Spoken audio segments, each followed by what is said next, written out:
Hello, Foxy Finds here, and welcome back to Foxy's Shiny Quest. I've decided that I'm going to be adding an additional challenge on top of my usual one. I'm going to take on the gym leaders.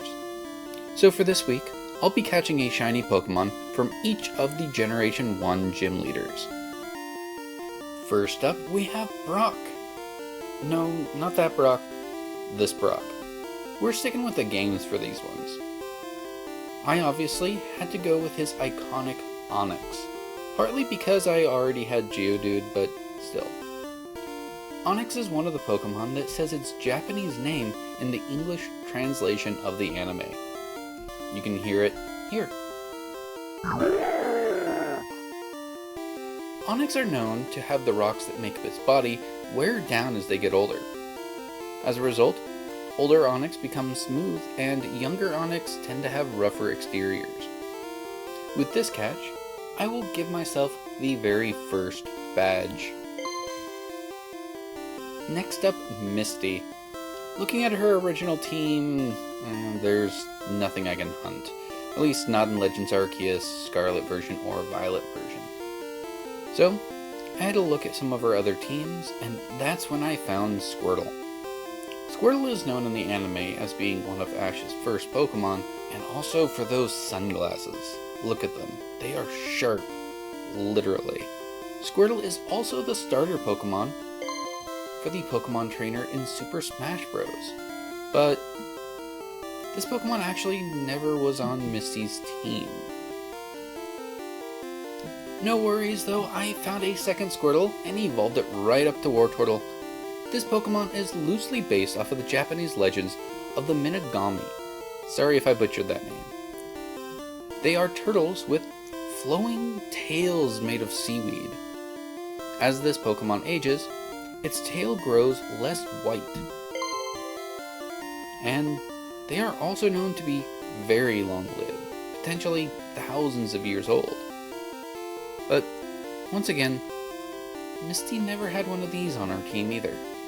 Okay, I caught a third Squirtle and evolved this one all the way up to Blastoise, which Misty did have on her Black 2 and White 2 team in the Pokemon World Tournaments.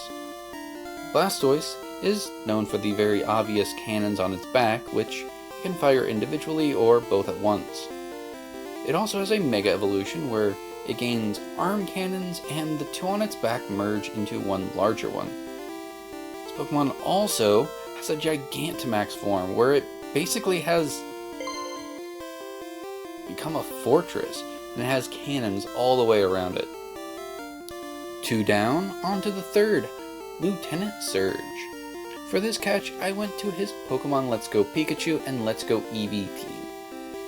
Mostly because I already caught most of his other Pokemon, and of the options I had left, Magnemite showed up first.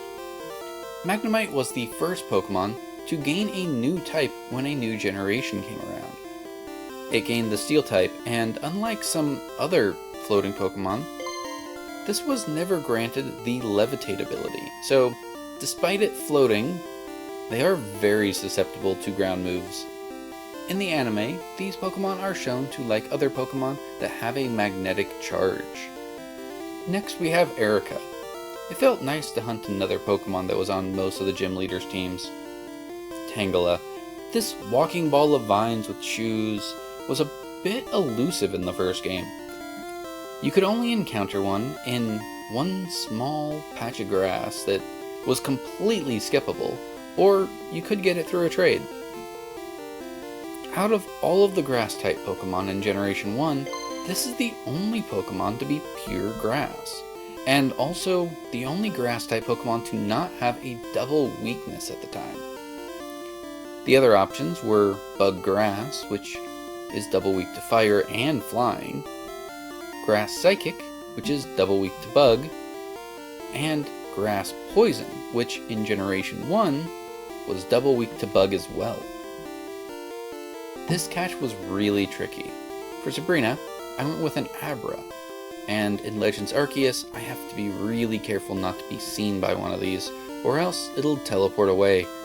I also couldn't risk getting into a battle with one because, once again, it would teleport away. Abra was used on Sabrina's Pokemon Yellow team as a setup Pokemon. She taught her Abra Flash, and then went into the future to a move deleter to get rid of Teleport for some reason. It was easy to beat in the games, but it did make the rest of her team more difficult. That is, unless you could figure out that you can switch Pokemon to remove the accuracy reduction, which, using the default settings, the game just asks you if you want to do when you beat the Abra. Kinda sounds like free experience to me. Normally I avoid showcasing a Pokemon that I haven't caught for this challenge yet, but I had to make some exceptions to get this second challenge moving along. So for Blaine, I got myself a Magcar Go, but to do that, I had to get its lower form Slugma. I promptly evolved it up though. Blaine had this Pokemon on his team in Pokemon Gold, Silver, Crystal, Heart Gold, and Soul Silver. Magcar Go is incredibly hot, like insanely hot. One of its Pokédex entries approximates it to be 18,000 degrees Fahrenheit, or roughly 10,000 degrees Celsius. This is absurd. We're talking hotter than the estimated temperature at the Earth's core. This would melt anything it touches, including ground, rock, any metal you can think of. Maybe this Pokemon shouldn't be handled by kids, or adults, or anyone for that matter. Finally, we have the big rocket boss himself, Giovanni. I avoided looking at his team as a Team Rocket leader and instead focused on him as a gym leader. This restricted his team a little bit, so once again, I had to look for what he used in Pokemon Black 2 and Pokemon White 2's Pokemon World Tournament.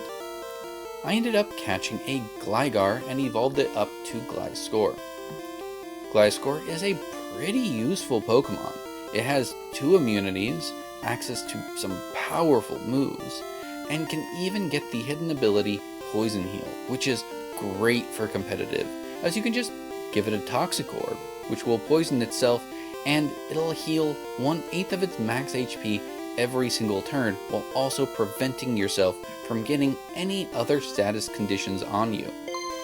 Also, as a concept, this Pokemon is a gliding scorpion, and that's kinda terrifying on its own.